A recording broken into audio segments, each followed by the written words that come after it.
Kelompok intoleran yang suka mempersulit perayaan Natal pasti bakal ciut nyalinya. Wakil Presiden kita, Mas Gibran Rakabuming Raka, udah pasang badan buat negakin hak kebebasan beribadah. Dia bahkan kasih ultimatum buat kelompok pemecah belah keragaman itu. Ini disampaikan Mas Gibran waktu menghadiri pelantikan pengurus pusat Pemuda Katolik 2024 sampai 2027. Kalau ada yang dipersulit saat misa atau perayaan Natal, segera lapor ke polisi, TNI, Pemda, atau langsung ke saya, katanya. Dia juga infoin soal program Lapor Mas Wapres, lengkap dengan nomor WhatsApp dan telepon untuk mempermudah aduan. Komitmen dari pemerintah pusat ini bukan sekedar omongan. Presiden Prabowo sendiri dalam rapat kabinet baru-baru ini menekankan pentingnya persiapan Natal dan Tahun Baru. Pesannya jelas, ibadah harus berjalan aman, nyaman, dan penuh sukacita. Tapi statement dari pemerintah pusat ini mengandung respon negatif dari pegiat media sosial Permadi Arya. Dia singgung kasus-kasus intoleransi yang terjadi di sepanjang tahun 2024. Menurutnya dalam bulan ini aja terjadi 2 kasus. Pada 2 Desember terjadi pelarangan latihan koor Natal di Bulukumba, Sulawesi Selatan. Pada 8 Desember lalu ada pelarangan ibadah Natal di perumahan Ciptagraha Permai, Kabupaten Bogor.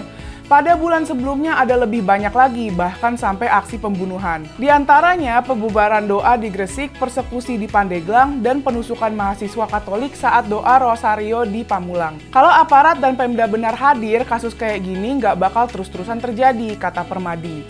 Dia minta negara serius hadir melawan intoleransi, bukan cuma retorika semata. Karena jika ini dibiarkan Pak Wapres, ini akan jadi bibit perpecahan dan potensi disintegrasi bangsa, katanya.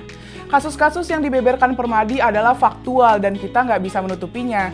Tapi Mas Gibran sendiri punya track record bagus soal keberagaman waktu jadi wali kota Solo.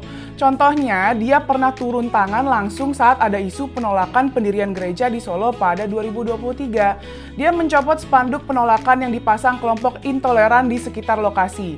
Dia juga memfasilitasi panitia pendirian gereja untuk segera melengkapi persyaratan.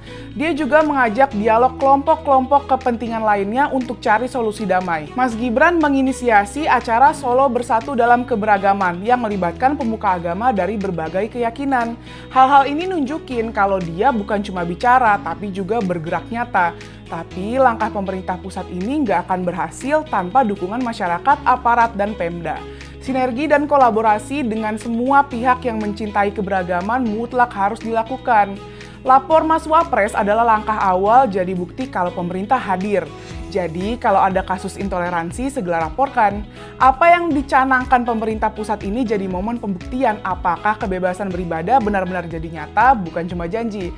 Kalau itu berhasil, kepercayaan publik bakal makin kuat bahwa Indonesia adalah rumah bagi semua tanpa terkecuali. Kita kawal bareng-bareng ya, agar Natal berlangsung aman dan damai. Damai Natal untuk kita semua.